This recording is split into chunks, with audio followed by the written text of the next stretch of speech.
Leadership is not by force. Don't kill people before leading them. This is coming from former President Goodluck Bailey Jonathan. Thank you very much for joining us again on Serious Matters. This is Serious Matters at ONIF TV. My name is Olukunle Abraham. And of course, Nigeria's former president, Goodluck Ebele Jonathan, has advised Nigerian politicians ahead of Saturday's governorship and House of Assembly elections.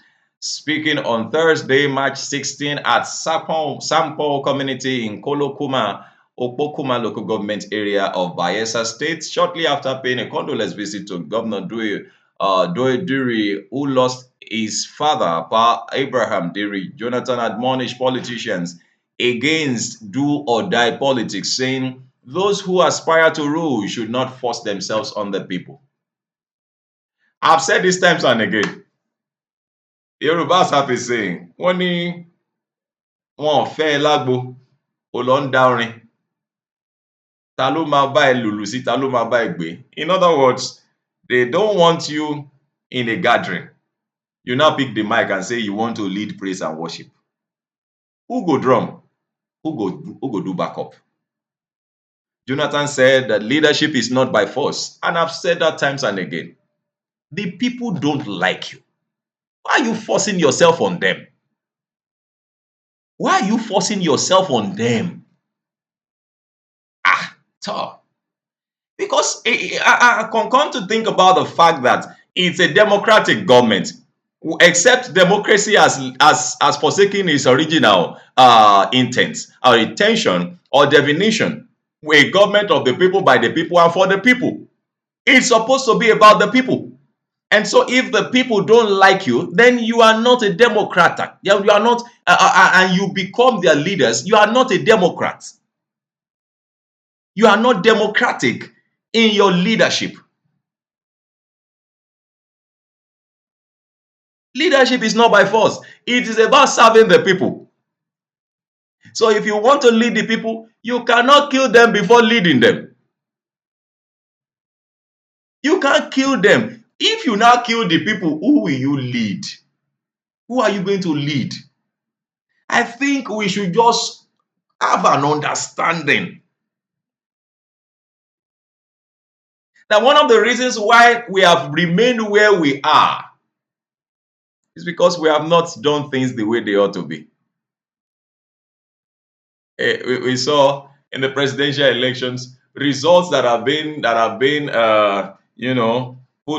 uploaded on the IRF portal are in variance as shown by Atedo Peterson on Arise News some days ago, in variance with what the polling unit agent has.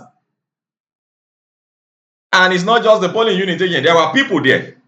There were people, doing videos, covering the event, counting, that was where the issue of LUP, or what have you, that was where they all came out from. You can't kill the people that you want to lead. If you kill everybody that does not like you, which of course are the majority, you will only be left with the thugs that you have been using to rig elections, if there had been anything like that.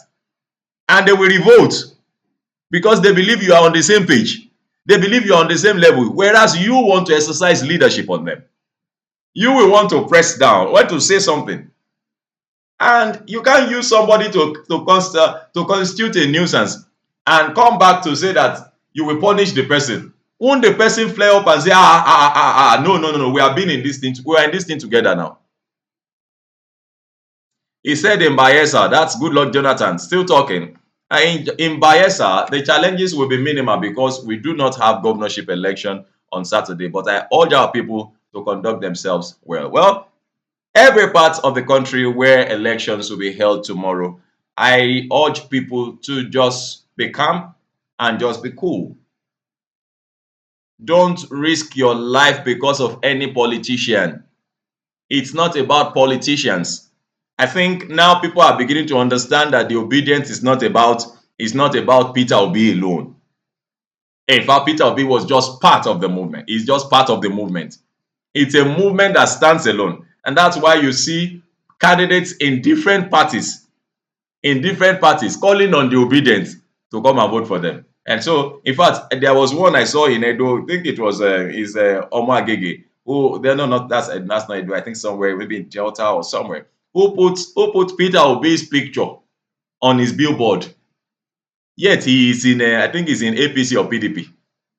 So anyway, the G5 had changed the narrative by saying that it's possible to support so candidate or so party in the presidential election and support a different person in governorship and what have you. So they have changed the narrative. The G5 governors has changed the narrative of politics to some point, and I think that's what is happening now. So I'll also urge people to conduct themselves well. Be calm. If there is going to be any issue whatsoever, please save yourself or run for your life. Okay, well, this is still Serious Matters on ONIF TV. Share your opinions with others. I hope you have a very wonderful weekend as we move on. Thank you very much. God bless you. Bye-bye.